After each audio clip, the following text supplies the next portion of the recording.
escuchar Oké. palabras. Oké, nee, ik ben nu bezig het op te nemen. En Yo lo estoy was het, grabando en este momento. ja, dankjewel, Brother Patrick. Amen. De nada, Rami. Amen. Amen.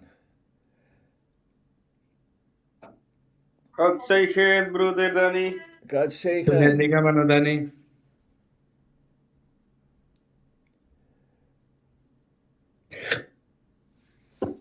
Oh ja, broeder Danny, dat ik het misschien eigenlijk vergeet te zeggen, is Ja. dat broeder Leonardo uit Leeuwarden.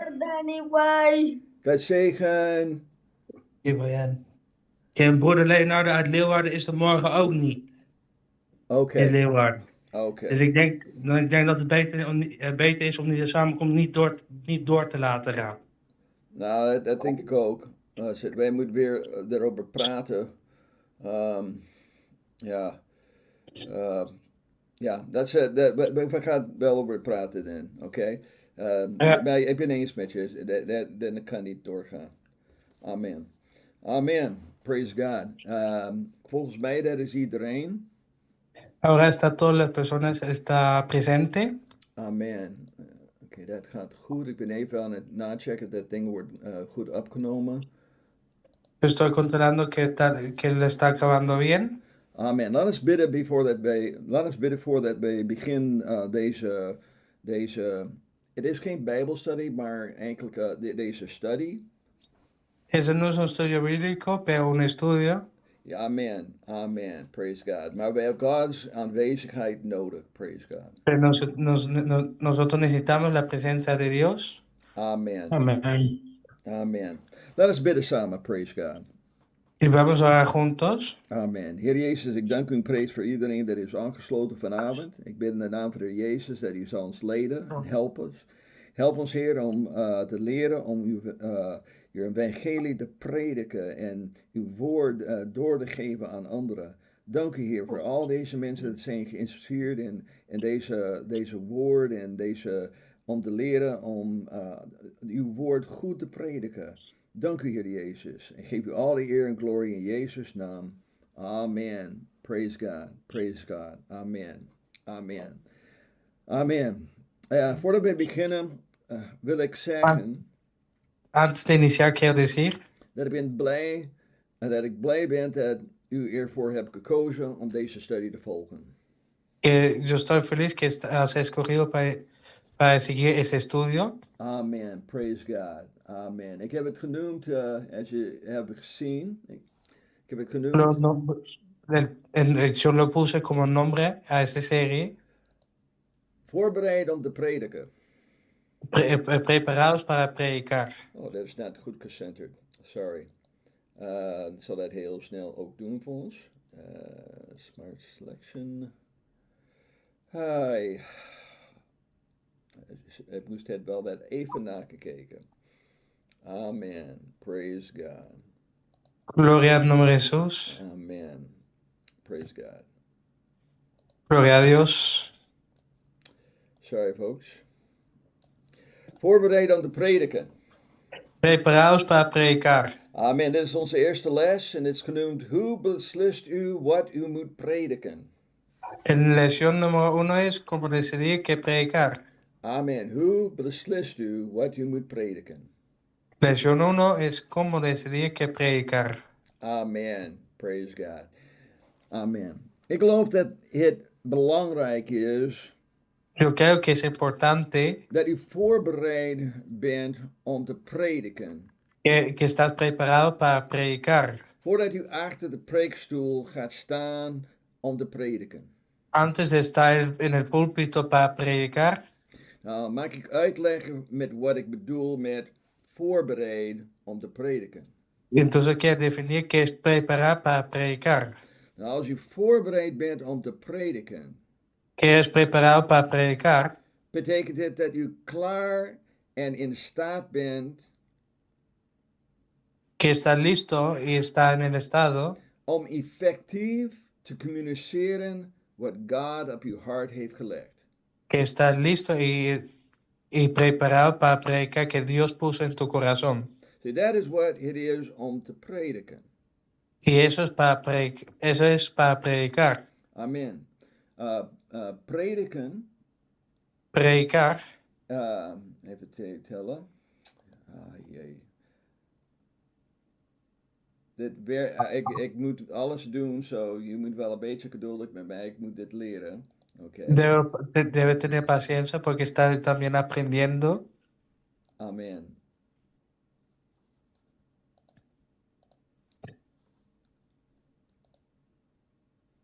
That is not doing it. Praise God. I apologize. Ik spijt mij dat ik heb een beetje problemen. Quiero dar mis excusas porque tengo Yeah. algunos problemas. Amen. Amen. Praise God. Gloria al nombre de Jesús. Okay. Sorry. Oké, prediken is het vermogen om effectief te communiceren wat God op uw hart heeft gelegd. Amén. La predicación es la capacidad de comunicar eficazmente lo que Dios ha puesto en tu corazón. Als iemand zal u vragen wat het is om te prediken, Entonces, cuando alguien te pregunta qué es predicar, ik vind dit de beste definitie daarvan.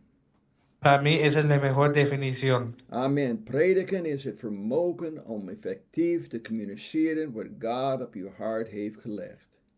Así, la definición, la predicación es la capacidad de comunicar eficazmente lo que Dios ha puesto en tu corazón. Amen. Het is net wat de woord van God zegt. Así como la palabra de Dios dice, De woord van God zegt in 2 Timotheus, hoofdstuk 4 en vers 2. como está escrito en 2 Timoteo capítulo 4, versículo 2, Predikt het woord, praise God. predica la palabra. Amen. Houd aan, tijdelijk, untijdig, wederleg, bestraf, vermaan in alle landmoedigheid en leer. Amén. Que prediques la palabra y estés a tiempo y fuera de tiempo, redarguye, reprende, exhorta con toda paciencia y doctrina. Amen. Om dat te doen moet je effectief communiceren wat God op je hart heeft gelegd. Para hacer eso necesita predicar la palabra que Dios, predicar efectivamente la palabra que Dios puso en tu corazón. Amen. Nou, mijn doel in deze lessen is niet om je te leren hoe of wat u moet prediken. Las enseñanzas no se trata sobre cómo y qué debes predicar. Amen. Nee, mijn doel Mi propósito es om u te leren hoe u effectief kunt communiceren wat God u heeft gegeven. pues el estudio se trata sobre efectivamente comunicar que Dios te dio Om tot de kerk te spreken. para hablar a la iglesia. Amen. Is dat niet het doel dat wij allemaal moeten hebben? Eso es el propósito que todos debemos tener. En bijzonder als wij achter de preekstoel staan. Y más cuando estamos en el púlpito predicando. Amen. Ons doel moet zijn dat degenen die luisteren. El propósito es que a los oidores die naar luisteren de boodschap zullen begrijpen. Que pueden entender el mensaje. En als zij het kunnen begrijpen. Y cuando lo pueden entender. Dan kan de Heilige Geest hun hart overtuigen. El Espíritu Santo lo puede convencer. Zie, het is het woord van God vermenigd met de geest van God. Es la palabra de Dios que es unificado con el Espíritu de Dios. Dat mensen verandert, praise God. En las personas se cambian, se transforman. Dus als wij mensen willen bereiken met het woord van God. Que cuando queremos alcanzar a las personas con la palabra de Dios. Moeten wij effectief zijn in de manier waarop wij het woord spreken. Necesitamos ser eficaz en la manera que nosotros hablamos. Zie, daarom geef ik deze lessen. Por eso te doy estas lecciones. Zie, onze eerste les deze avond. La primera lección esta noche zal gaan over hoe te beslissen wat wij moeten preken. es la manera como decidir que debemos predicar. Dat is waar het allemaal begint. Eso es el inicio de todo. Wij moeten beslissen wat de Heer wil dat wij prediken. Y que necesitamos decidir que Dios quiere que nosotros predicamos. Nou, als ik zeg dat wij moeten beslissen wat wij moeten prediken, Que nosotros decidimos de qué vamos a predicar. bedoel ik het onderwerp van de boodschap. Eso estoy hablando sobre el sujeto del mensaje. Als voorbeeld, Como ejemplo, zullen wij preken over zonde, vamos a predicar sobre el pecado of over bekering, o sobre el arrepentimiento of over gehoorzaamheid? o sobre la obediencia. Dit zijn de onderwerpen van de boodschap. Esos son los sujetos del mensaje. Zo, de vraag is, hoe bepaalt u dat? Entonces la pregunta es cómo lo decido Hoe beslist u wat u moet preken? y cómo decido de qué voy a predicar. Amen. Praise God. Is that duidelijk so far? Eso es muy claro en este momento. Amen. Amén. Praise God. Amén, amén. Amén, amén. Amen. Hermano, Amén. un momentico, ¿me puede no apunte el pedacito del ejemplo del sujeto? Que dijo? Kunt u herhalen het voorbeeld van het onderwerp? What would you like? Wat moet ik wel herhalen, Brother Patrick? Over het onderwerp. Over het bepalen van het onderwerp. Como decidir el sujeto? Ja. Ja. Was het eigenlijk? Wat ik heb gezegd is dat wij moeten beslissen wat wij moeten over spreken. Nosotros necesitamos decidir sobre qué nosotros vamos a hablar. En een deel van dat is te bepalen wat is die onderwerp van de boodschap. Y uno de estos es decidir el sujeto del mensaje. Amen. Wat is die onderwerp van dat boodschap? ¿Qué es el sujeto de este mensaje? En wat ik bedoel bij onderwerp is, gaan wij prediken over zonde? Que vamos a hablar sobre el pecado Of gaan wij prediken over bekering? o sobre el arrepentimiento Of over gehoorzaamheid? o sobre la obediencia. Zie, als je kiest over een onderwerp te prediken, Y cuando decides sobre un sujeto, moet je houden aan dat onderwerp door je preek. necesitas necesita mantener el sujeto en tu mensaje. Amen. Praise God. Amen. Amén. Oké, is dat duidelijk? ¿Eso es claro? Je mag, Es claro. de bedoeling van Amen. deze studie is dat wij mogen vragen stellen. Ik ben blij je stelt een vraag. Y estoy muy contento que estás haciendo la pregunta. Amen. Ya. Gracias. Amen. Praise God. Amen. Praise God. So, hoe beslist u wat u moet preken? Entonces, ¿cómo decido sobre predicar? Nou, laat mij heel duidelijk zijn. Puede ser muy claro. Ik geloof dat God ons door de Heilige Geest inspireert waarover wij moeten spreken. Yo creo que el Espíritu Santo nos inspira sobre qué nosotros hablamos. Zie, mijn beslissing over waarover ik besluit te prediken La decisión sobre qué voy a predicar moet geleid worden door de Heilige Geest. debe ser cuidado por el Espíritu Santo. Amen. Het moet geleid worden door de Heilige Geest. Debe ser cuidado por el Espíritu Santo. Het moet geïnspireerd worden door de Geest van God. Debe ser inspirado por la palabra de Dios. Nou, de sleutel tot het aansluiten van deze inspiratie, begrijp je? La llave para esta inspiración, Is te weten wanneer God tot u spreekt. que saber cuando Dios habla contigo. En de enige manier waarop u in staat zult zijn om God tot u te horen spreken. Y la única manera que Dios está hablando contigo. En de enige manier waarop u in staat zal zijn om te horen spreken is door gebed. La única manera que Dios te habla es por medio de la oración. U moet een goede gebedsleven hebben als u geleid wilt worden door de geest. Necesita tener una vida de oración por ser criado del Espíritu Santo. Amen. En u moet een goed gebedsleven hebben als u van God wilt horen. Y necesitas tener una buena vida de oración para escuchar la voz de Dios. Amen. Nou, ik wil graag met u vanavond delen hoe God tot mij heeft gesproken. Y yo quiero compartir cómo Dios habló a mí. Dit zal een idee aan u geven hoe God kan wel ook tot u spreken.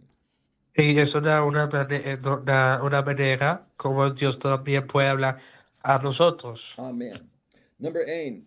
God plaatst een schriftgedeelte in uw hart. Primero es Dios te da un versículo en tu corazón. Amen. God plaatst een schriftgedeelte in your heart. Dios pone una escritura en tu corazón. Dit is de gemakkelijkste manier waarop God tot u kan spreken. Eso es la manera más fácil que Dios puede hablar. Amen. Amen. Praise God.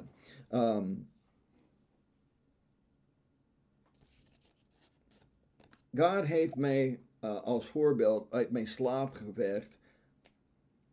Dios me despertó. En hij heeft mij op het hart gedrukt om naar een bepaalde schriftgedeelte te gaan. Dios me puso que yo necesitaba ir a las escrituras. So wat doe ik? Ik stond op. Yo me desperté. Ik las de schriftgedeelte.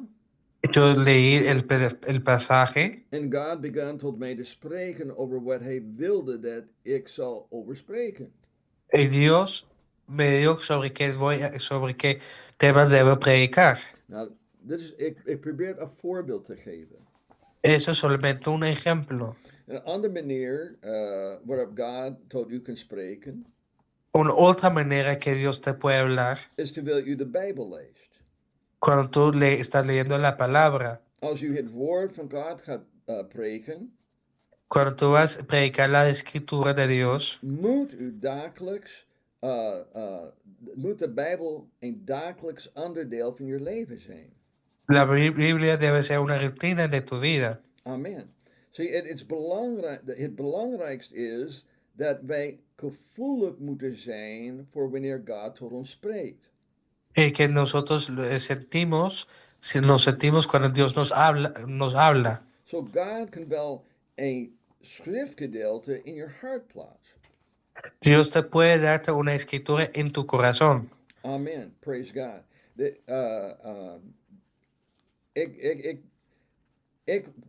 Voor mij, als een getuigenis, ik lees de Bijbel vaak en dat is wanneer God spreekt tot mij, wanneer ik ben aan het lezen. Y Dios eso es un testimonio. Dios me habla cuando leo las escrituras. En er zijn tijden dat ik word wakker in de nacht. Y hay tiempos que me despierto en la noche. En ik voel echt op mijn hart om de Bijbel te gaan lezen. Y que yo siento que necesito leer la Biblia. En God, als ik ben bezig de woord van God te lezen, God begint tot mij te spreken. Y cuando estoy leyendo la palabra, Dios me está hablando. Amen. Begrijpen wat ik bedoel hier? Y me hago entender Omdat ik heb 4 punten dat ik wil eigenlijk met je delen, oké? Tengo 4 puntos. Amen. Maar dit is één manier dat ik heb ervaren mezelf hoe God tot mij spreekt. Y eso yo experimenté que Dios me ha hablado. Misschien moet ik ook toevoegen, je moet leren om gevoelig te zijn voor wanneer God tot u spreekt. Necesitamos sentir la palabra de Dios cuando Dios nos habla. En dat komt echt door te bidden, praise God. Y eso pasa cuando nosotros oramos. Amen. Amen. Oké, als u heeft geen andere vragen daarover, ik ga naar de volgende punt. Voy al siguiente tema. Amen. Point number 2, praise God. Amen. That's good. El punto número 2. Amen. Praise God. Amen. God kan tot u spreken terwijl u iets doet of terwijl u naar iets kijkt. Amén. Dios puede hablarte mientras estás haciendo algo o mientras estás mirando algo. Amen. God kan tot u spreken terwijl u iets doet of terwijl u naar iets kijkt. Dios puede hablarte mientras estás haciendo algo o mientras estás mirando algo. Amen. Nou, ik heb dit vaak meegemaakt. A mí me ha sucedido muchas veces. Amen. Dit is hoe God vaak spreekt tot mij. Y como Dios me habla siempre. Als voorbeeld, op een dag was ik onkruid aan het uithalen in mijn achtertuin. Zo, dan geef je maar moeilijk woord, hè? Onkruid. Onkruid. Weeds. Ik ga het even opzoeken, mag het? Ja, nee, natuurlijk. Weet Je iemand- gebruikt, het woord gebruik ik niet dagelijks. Nee, ik kan wel voorstellen. Maleza hierbas. Patrick, es maleza. Maleza. Muchas gracias. Muchas gracias. Zo op een dag was het onkruid aan het uithalen in mijn achtertuin. Yo estaba sacando malezas de mi jardín. En God began tot mij te spreken over hoe onkruid net als zonde is. Y Dios me ha hablado que la maleza es como el pecado. But God began tot mij te praten en mij te laten zien. En que Dios me ha mostrado, y sí, Dios me ha mostrado, Dat als u de onkruid niet bij de wortel omhoog trekt, cuando arranques la maleza no, por las raíces, zullen ze weer terugkomen. va a volver de nuevo. Als je niet zonde helemaal uit je leven haalt, ik zal terugkomen. Cuando no lo sacas totalmente de tu vida, él volverá. Amen. En de schriftgedeelte die in mijn gedachten opkwam, En la escritura que vino en este momento was de gelijkenis van de saaier. era la parábola del sembrador. En ik heb over dat gesproken. Y yo he hablado sobre esto. Amen. Now, there was another keer toen ik op vakantie was, Había otro ejemplo, cuando estaba de vacaciones, zag ik een bord bij de ingang van het tankstation. vi un board, A sign. un señal de tráfico Ja, met het woord in. con la palabra entrada En aan de andere kant de woord uit. y al otro lado del señal de tráfico salida. Amen. Aan de ene kant het stond in en aan de andere kant uit. En un lado decía entrada y al otro lado decía salida. En ik vond dat interessant. Y me pareció interesante. En God began tot mij te spreken. Y Dios me ha hablado.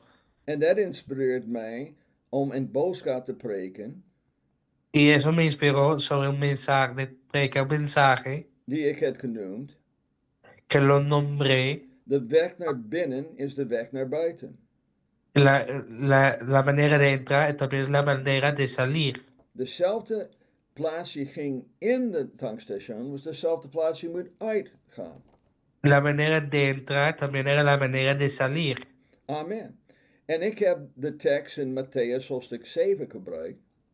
Y yo usé el versículo Mateo capítulo 7. Waar het heeft gesproken over de wijde poort en de enge poort. Y se habla sobre la puerta ancha y la puerta estrecha. Dus twee wegen. Eén dat gaat naar de hemel en één gaat naar de verderf.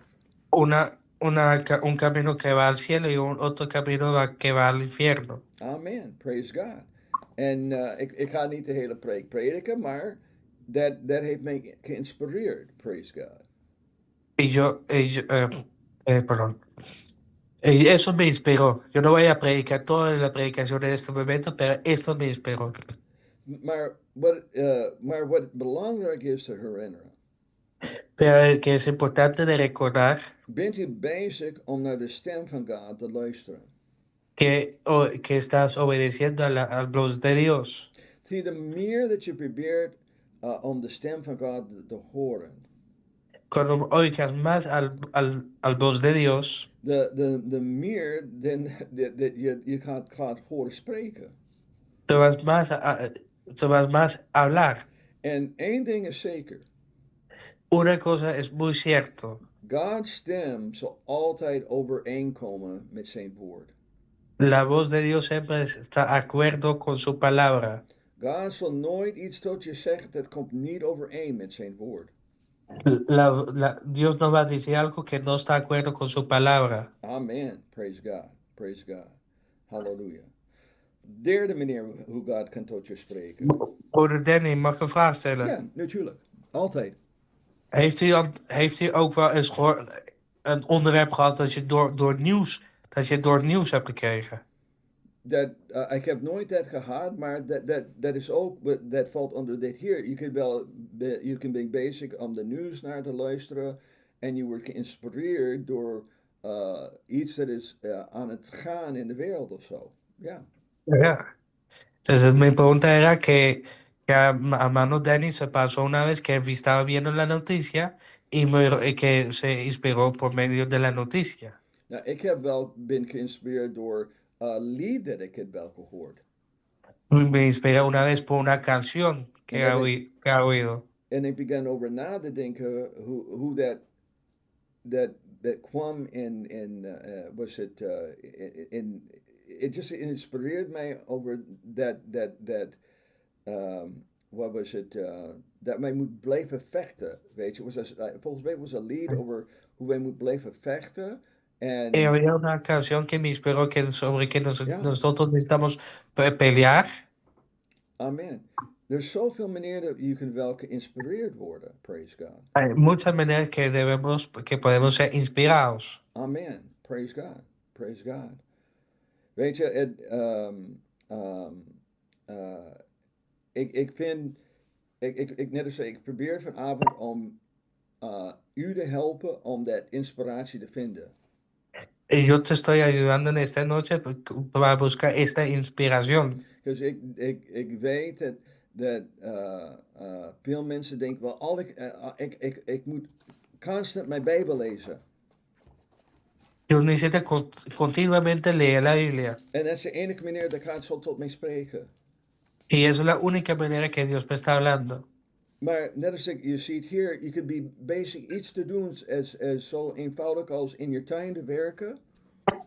Puede ser así tan fácil de trabajar en tu jardín En God kan wel tot u spreken. y que Dios te está hablando. Amen. Praise God. So just gewoon wees alert voor wanneer God wil tot u spreekt. Praise God. Que nosotros necesitamos poner muy atentos cuando Dios nos está hablando. My derde point, praise God. Mi tercer punto es, Amen. Where is it here?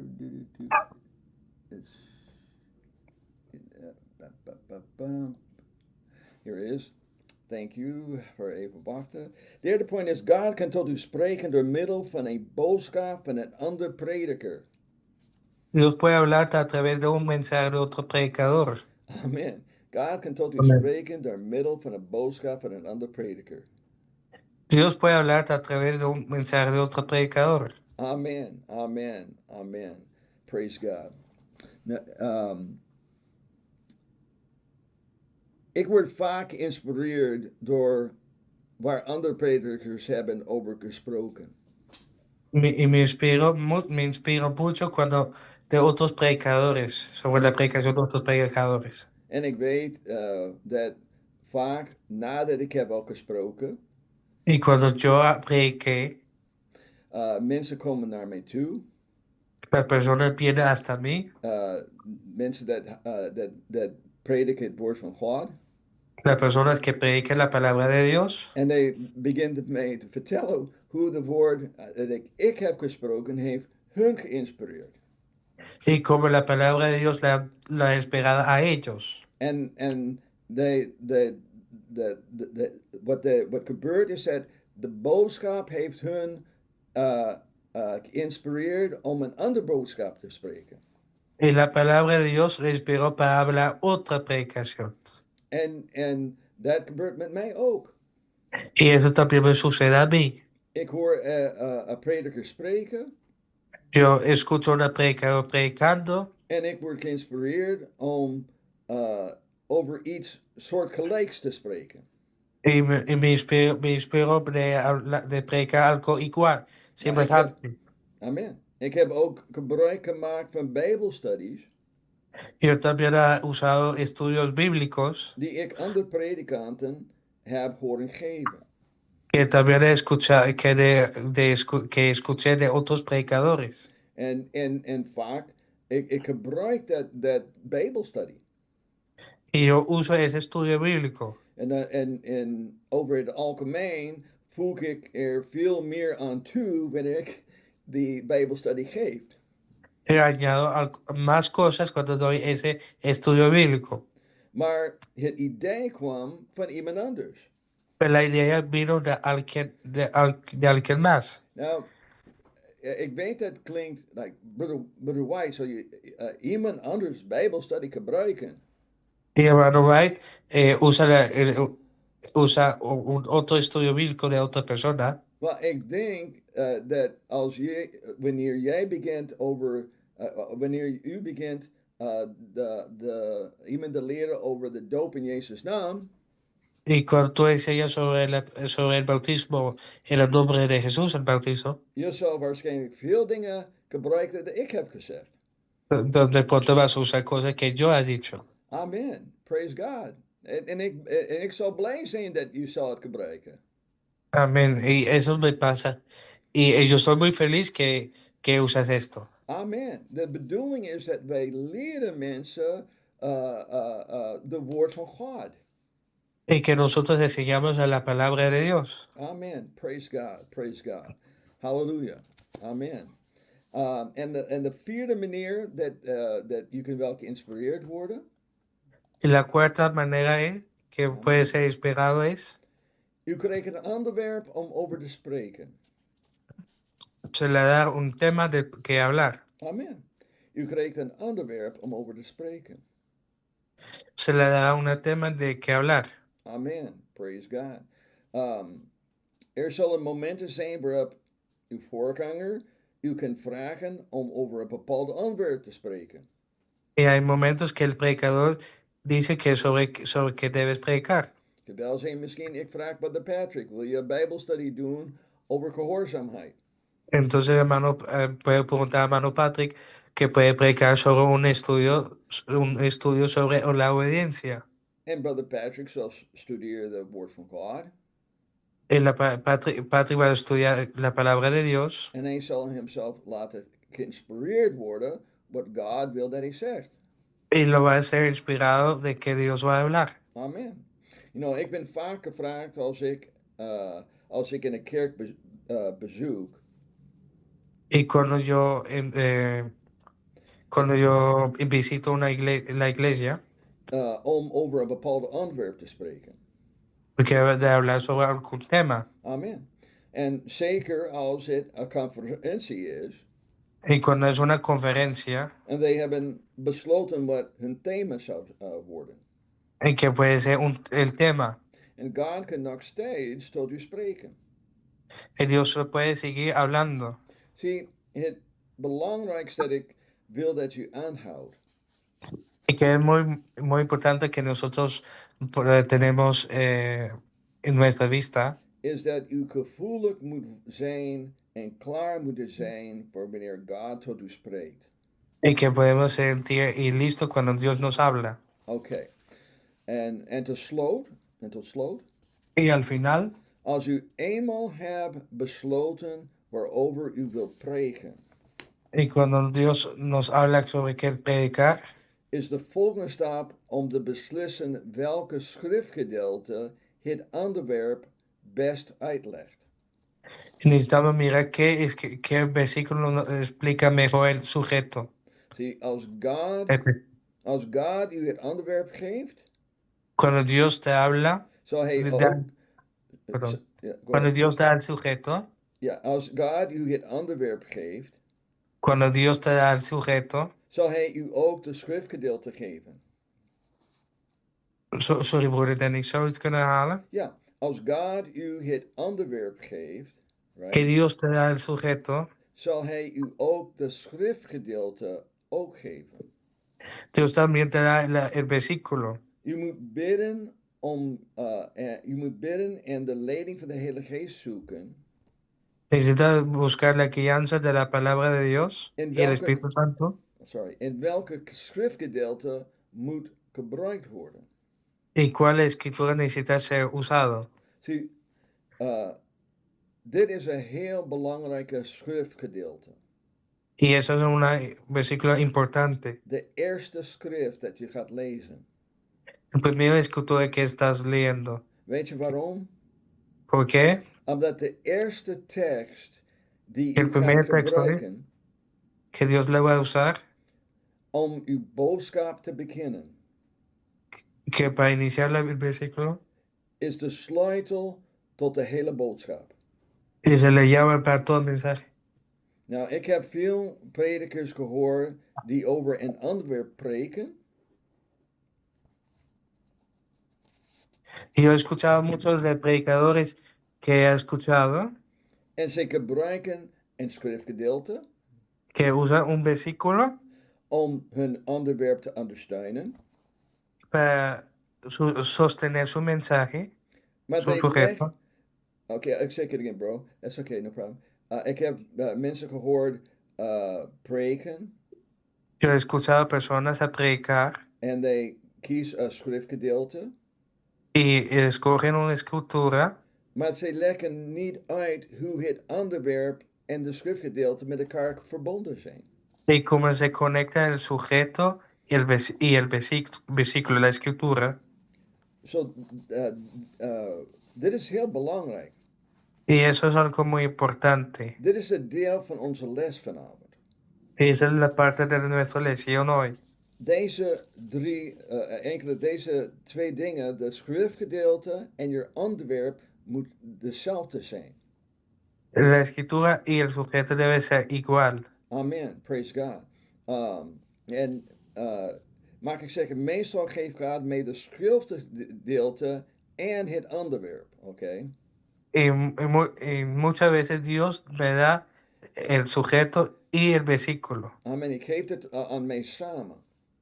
Me da junto. Nou, ik heb tijden gehad dat ik eerst het onderwerp aanving.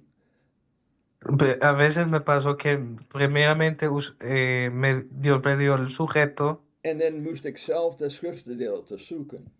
después me dio y después necesitaba buscar el versículo. En wat ik wil nadrukken is dat er is niet één manier om het te doen.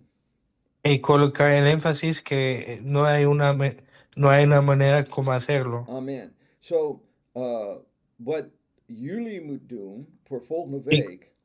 Y que debemos hacer para la siguiente semana. Amen. Is dit hier. This is going to be your huiswerk and this is wat we kan wel een beetje over praten vanavond. Y eso va a ser nuestra tarea y de eso vamos a hablar esta noche. Ik wil deze 3 dingen van iedereen hebben. Yo quiero tener de todos esos 3 puntos. En graag bij donderdag. Y mejor el jueves. En de bedoeling is dat wij begint hier en dan wij gaat dit helemaal, whatever you kiest, om over te spreken. Sobre que tú quieres hablar. Gaan we dat helemaal uitwerken. Y nosotros vamos a escribir todo. Maar dit is de eerste stap. Eso es el primer paso. Ik wil dat u een onderwerp kiest. Yo quiero que tú escojas un sujeto. Beslist over wat u zal preken. Y decidir sobre qué vas a predicar. Dan wil ik dat u beslist welke schriftgedeelte uw onderwerp het best uitlegt. Que tú escoges el versículo que explica mejor el sujeto. En tot slot wil ik dat u het een titel geeft. Y finalmente que le das un título. Amen. En een titel is heel belangrijk. Y el título es muy importante. Ik kan wel net zo eenvoudig zijn als ik wil over bekering spreken. Un ejemplo es que yo quiero hablar sobre el arrepentimiento. Amen. En that's what ik heb nodig van u. Y eso es algo que quiero tener de ti. Amen. Laat God u inspireren. Y que tú seas inspirado. En geef het tijd, geef God tijd om u iets te geven. Y que Dios te da tiempo para que tú, para dar algo. Amen. Is this duidelijk voor iedereen? Y eso es muy claro para todos. Amén, amén, amén. Amén, amén, amén. Amen. Amen. Broeder Danny, Ja. er was ook nog iets dat mij te boven komt. Elke predikant of voorganger heeft moet toch ook in het jaar toch over bepaalde doctrines spreken. Ja, dat komt voor, ja. Ja. Dus, over de waterdoop, over de eenheid van God. Ja. En er zijn een lijst van acht doctrines die elke voorganger of predikant door het hele jaar moet preken. Maar ik wil in dit geval, Ja. laat ons blijven weg van doctrine. Ik zoek eigenlijk dat, because that's makkelijk. Ik kan wel makkelijk zeggen, oké, laat ons iets voorbereiden voor de eenheid van God. Snap je? Maar ik wil dat mensen proberen iets dat they voelt geïnspireerd over te spreken. Zeker, ja. Oké. Kun je dat zeker worden. Ja. Entonces mi pregunta es que la iglesia, los pastores y los predicadores tienen algunas doctrinas que ellos lo firmaron a predicar durante un año. Entonces, pero este estudio no se trata sobre las doctrinas, este estudio se trata sobre cómo nosotros recibimos inspiración para que nosotros podamos predicar. Nou, de reden dat ik heb, ik wil niet over doctrine praten. La razón que no quiero hablar sobre las doctrinas. Dat would be heel makkelijk. Eso va a ser muy fácil. Ik wil dat je de Bijbel zoekt en laat jezelf geïnspireerd worden. Yo quiero que tú seas inspirado y que buscas de la palabra. Amen. Praise God. Amen. Er is zoveel dat er wel over gesproken worden. Y hay muchas cosas que podemos hablar. Amen. Amen. Amen. Amen. Amen. Ik hoop alles is duidelijk. Zie wat ik wil. Oké, mijn plan is dit. Oké, Mi plan es esto. Wat ik ben bezig te doen. Oké. El plan es esto que quiero hacer. Dit is de eerste deel van de preek. Es el primer parte de la predicación. Here's where you begin. Eso es la manera de iniciar. De volgende les gaan wij verder met de preek dat je bent bezig met. El siguiente paso es que de seguir con la predicación que estás haciendo. En hopelijk, nadat je hebt alles gedaan en al de lessen gevolgd, Cuando has seguido todas las lecciones, zal je een mooie preek hebben. vas a tener una bonita predicación. En als het heel goed is, Y que es muy bueno, je maakt het in de kerk preken. tú puedes predicar en la iglesia. Afgesproken? Es muy claro, ¿estamos de acuerdo? Amén. Amén. Amén. Una pregunta.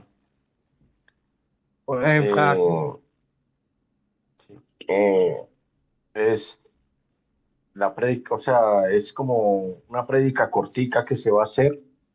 Dus een korte preek die we zullen schrijven. Ja, en dan het will be ongeveer voor je eerste keer ongeveer 30 minuten.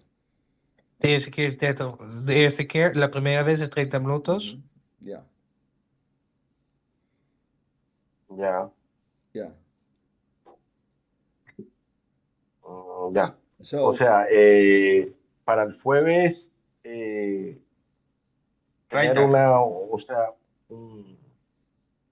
ya para el viernes. Ja. No, porque está diciendo el jueves.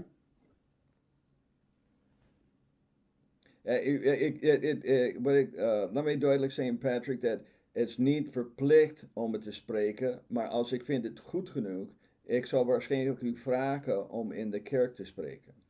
No, no estás obligado para predicar, pero que me parece que está bien en predicación, puedes predicar en la iglesia. Amen. Amen. Het is echt belangrijk dat je neemt de tijd en laat God u inspireren.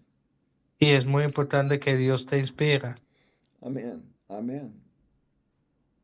Amén. Amen. No, hermano Petri, hay un frage, alsjeblieft, broeder Danny. Ja. Tengo una pregunta. Ya,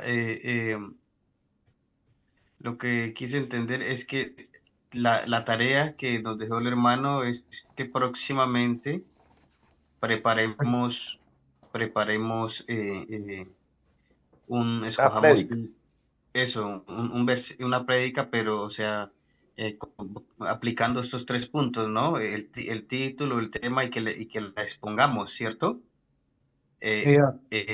El próximo viernes Yeah. tenemos que exponer todos y me imagino que nos da unos minutos para que cada uno exponga, ¿no? Dus broeder Danny, hoe gaat het volgende week? Dus wij nemen we hebben dus de titel. We hebben de titel, het onderwerp en de Bijbelvers, toch? Ja, dat is all ik vraag nu. That's where you begin. That's the begin. Dus je hoeft niet een heel, je hoeft niet 5 minuten te Nee, niet spreken. de hele preek. Alle nu voor volgende week. Je moet wel een titel, een onderwerp en een schriftgedeelte. En they moet... Het is alleen maar benoemen, toch? Wat zei je? Het is alleen maar benoemen, toch? Hermano. Entonces solamente es el título, un título necesita colocar un sujeto y el versículo. Oh, ya. Eso fue lo que yo entendí, eso fue lo que yo entendí. Claro, tres cosas. Ya. En no necesitamos presentar, solamente escribirlo. Ja.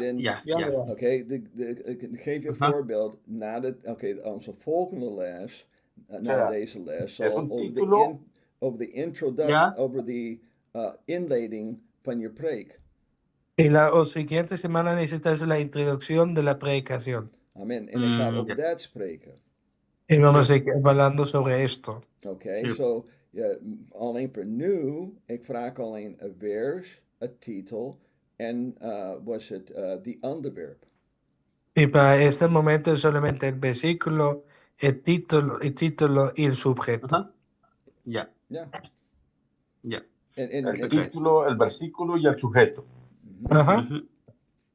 Ja. Primero Dus el Bijbelvers, de onderwerpen, de titel. Y el título. No, es que la tarea ya está dada. Ahí dice primero quiero que elijas un tema, decide la predicadas. Segundo dice, entonces quiero que le des la escritura, explicar mejor tu tema. Y el tercero, finalmente quiero que le des un título. Amen. Danny, kunt u een voorbeeld geven, zodat de broeders zodat de broeders en zussen het beter kunnen begrijpen? Ja, natuurlijk. Zeg maar, was het,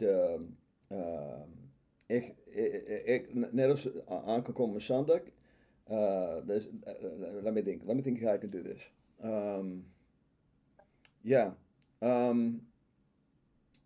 Even, 2 tellen. Wacht even.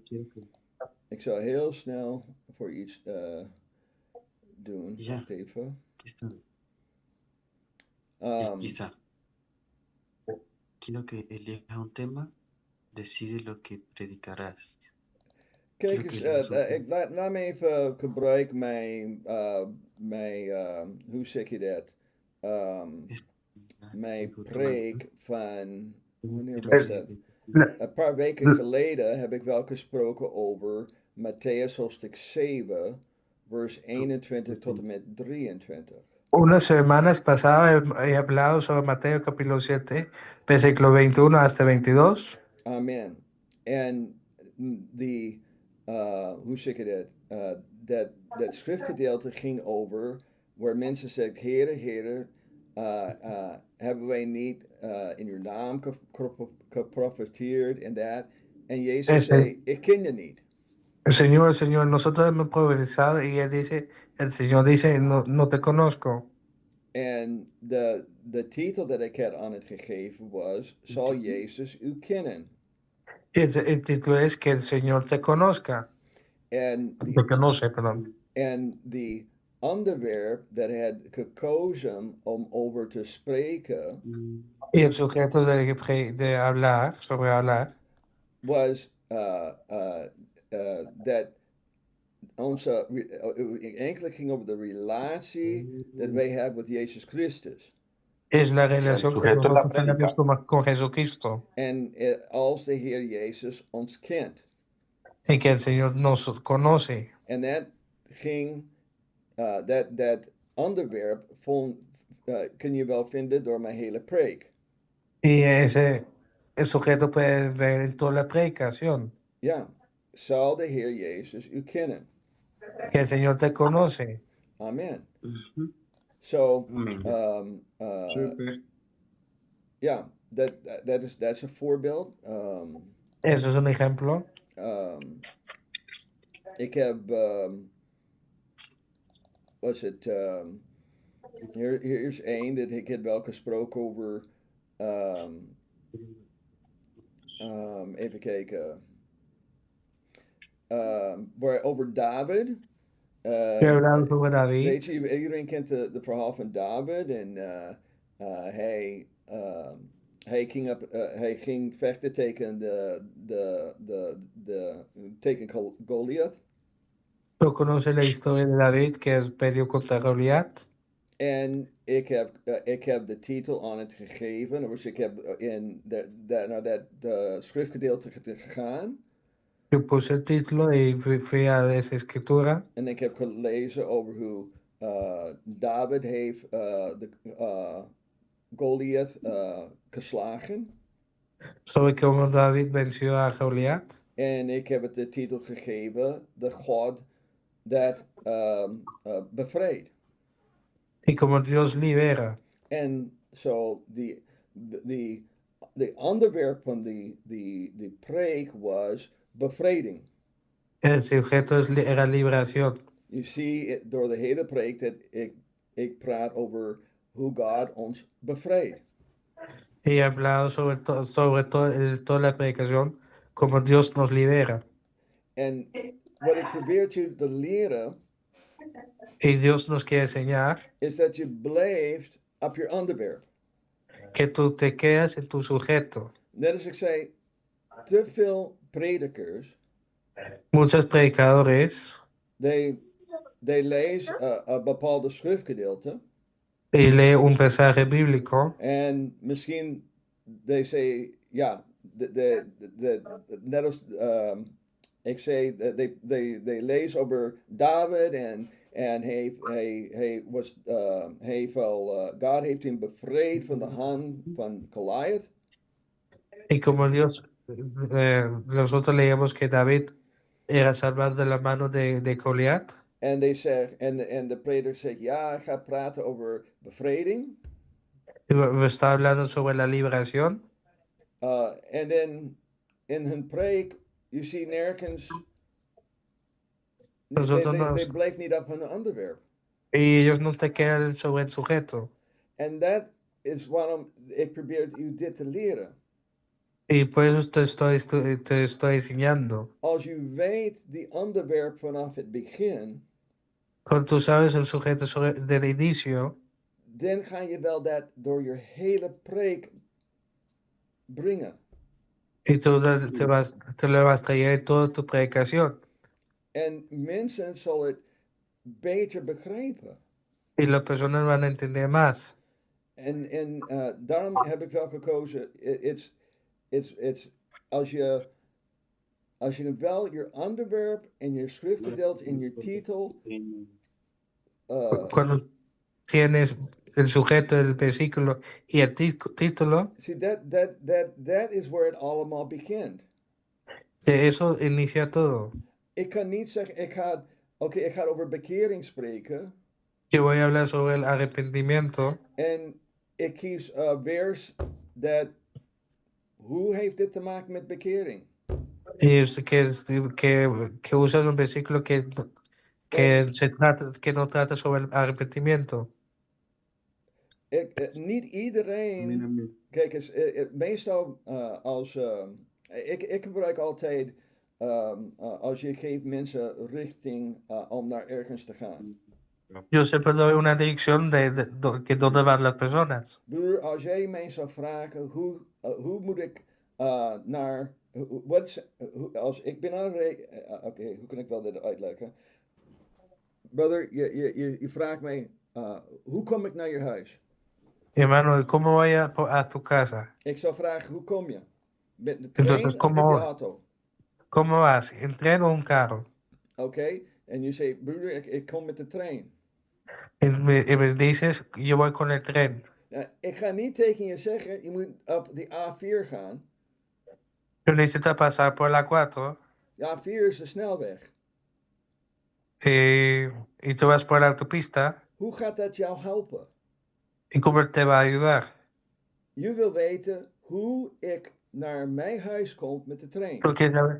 Tú quieres saber cómo voy a tu casa. Zo de onderwerp gaat over de trein. Sobre el sujeto, entonces va sobre el tren. Niet over snelweg. No se trata sobre la autopista. En zo is het met het woord van God.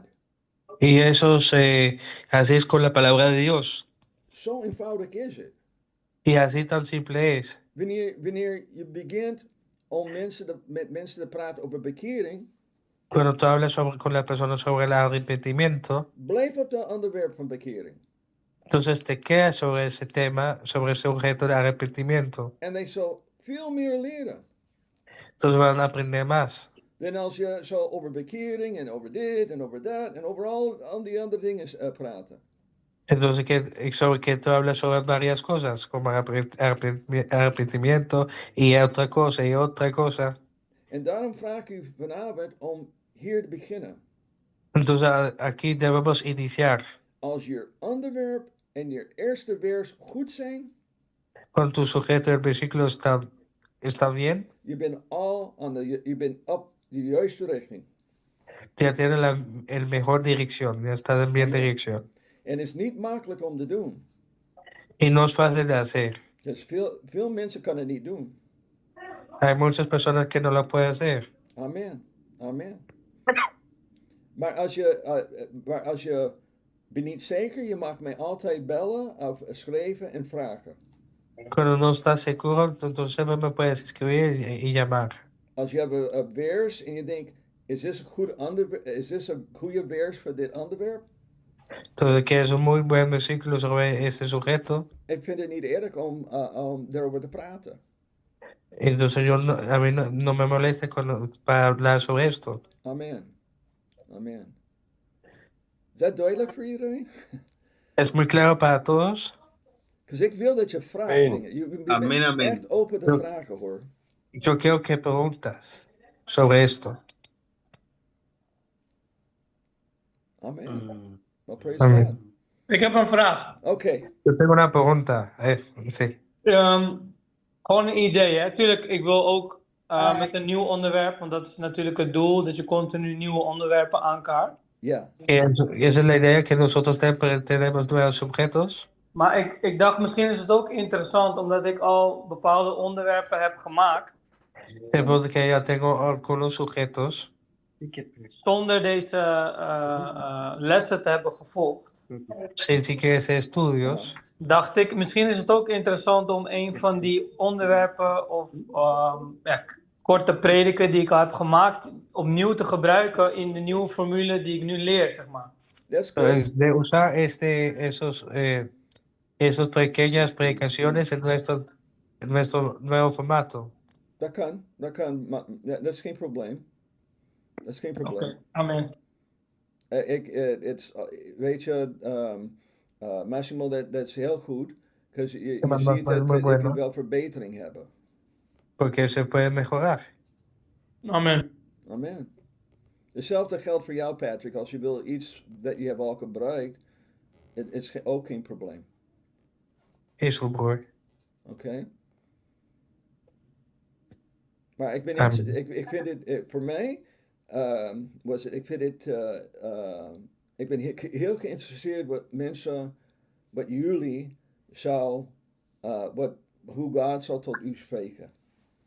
Yo soy muy, Amen. yo soy muy curioso como que Dios te va a hablar. Amen. Amen. Amén. Praise God. Nou, Amén. wij zijn op ons tijd, was het, ik hoop dat, echt waar, is iedereen begreep waarom? ¿Todo entiende esto? Ja, Amén. Amen. oké, Uw zegening. oké. Una bendición. Patrick, was het duidelijk voor jou ook? Jazeker, een andere manier om te doen. Ja, je snapt dat wij gaan dit langzaam opbouwen. Jazeker, ik begrijp het. Oké, Dus, onderwerp, het thema, ja. onderwerp, titel en het thema. Ja, oké. Oké, well, praise God. Jullie hebben je huiswerk voor volgende week. Dank u wel, broer. En hopelijk, als je kan, iedereen het wel, kan wel mij e-mailen of appen with WhatsApp, dat kan ook. Amén. Oké? Solo podemos usar WhatsApp, escribirlo y mandarme y llamarlo. Amen. En over de schriftgedeelte mag ik zeggen, even toevoegen. Y todo puedes añadir. It's best om niet, if you have to gebruik veel versen, Hay muchos versículos. wees voorzichtig in dat gebied. Oké? Queremos ser muy cuidadosos de no usar muchos versículos. Amen. Amén. Okay, well, God bless. This is good. Estoy muy feliz que han asistido. En als wij hebben geen andere vragen, dan wij gaan sluiten in gebed. Y cuando no hay otras preguntas, podemos cerrar en oración. Ik zal dit, ik heb het opgenomen. Ik zal het op YouTube zetten waar alleen wij kunnen wel zien. Yo lo he acabado yo lo he acabado y la voy a poner en YouTube para que solamente nosotros lo podamos ver. Zoals je wilt nog een keer luisteren, dat kan. Y cuando quieras escuchar de nuevo, eso puede. Okay? Okay. Praise God. God is good. Amen. Let's bidden, praise God. Vamos a orar. Amen. Halleluja. Brother Patrick, bid voor ons en besluit.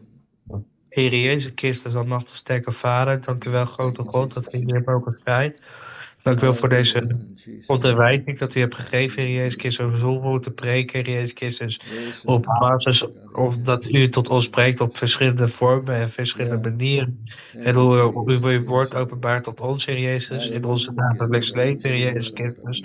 Dat wij mogen begrijpen, Heer Christus, dat wij geformeerd mogen worden om betere predikanten en effectiever te mogen spreken. Dat wij mogen groeien in u, Heer Jezus. Dank u wel dat u zo goed bent, Heer Jezus Christus. Help ons, Heer Jezus Christus, om door te kunnen gaan in uw woord. En dat wij verliefd mogen worden op uw woord, Heer Jezus Christus. Dank u, Heer Jezus Christus, voor broeder Danny, voor broeder Massimo, zuster Laura, voor broeder John en broeder Leonardo en voor broeder Jason, Heer Jezus Christus. En dat we door u gebruikt mogen worden in de naam van de Heer Jezus. Amen. Amen. Amen. God zegen jullie allemaal. Dank u wel voor het komen. Amen. Muchas gracias por asistir. Amen. Dank je wel. Amén.